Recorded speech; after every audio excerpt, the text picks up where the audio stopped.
Your book. Let's go back to the book.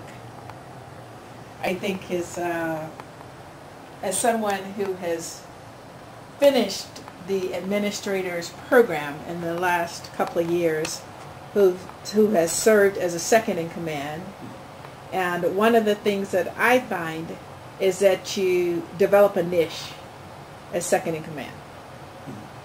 And in many respects, you don't get the whole picture. And my role as second in command was looking at curriculum and looking at the response to intervention process and basically looking at the students who were struggling and weren't making it and seeing how we could close that gap. And as a principal, you have to look at everything. You have to look at everything. You have to set priorities. You have to connect with the community, connect with your parents, connect with your teachers, connect with the school board, connect with the superintendent, the administration at the district office. What are some of the things that you recommended in the first 90 days? Oh, wow, great question.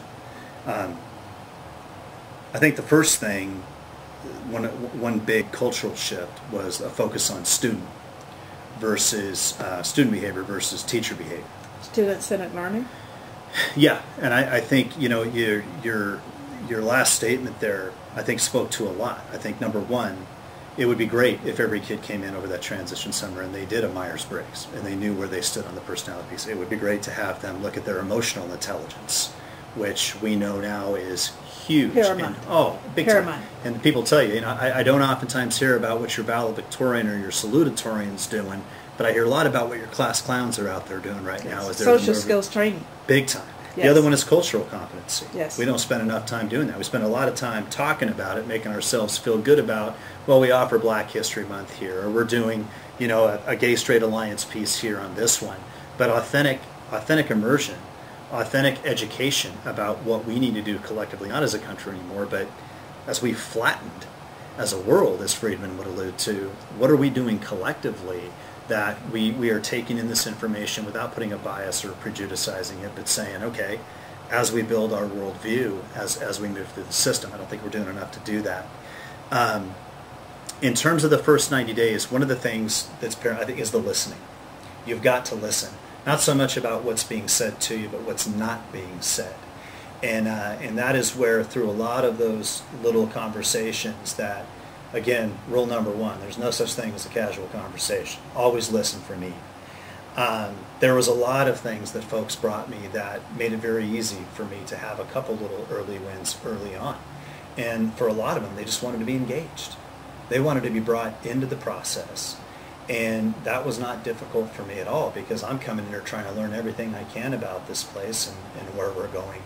And the big piece was getting people to sit down, creating a level of trust with them and saying, let's undress the elephant in the room. Let's talk about what's really going on without you fearing that, oh, he's the principal or this or that. I'm a stakeholder in this too. My job is to create the school and do everything I can to make sure that we're continually moving forward, because in 2 years when my daughter walks through that door, I want to be able to answer the question, would you have your kid go to Tompkins High School? And that answer will be absolutely yes. Do we have work to do before we get there? Absolutely. But just getting into the table, we don't do that. Fantastic. Sounds good. If this is Dr. Darlena McHenry with St. Cary's Classroom, I have just finished interviewing Dr. Michael Rowe. I hope that Dr. Rowe will be one of our partners with our international project, and we can see about how to get children together to solve world problems, not just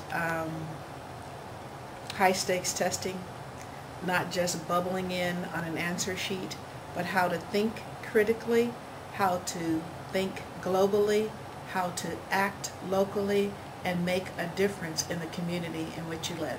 Have a great day. The center does this anyway, and I raise funds for this, and so the Rotary has agreed to support me.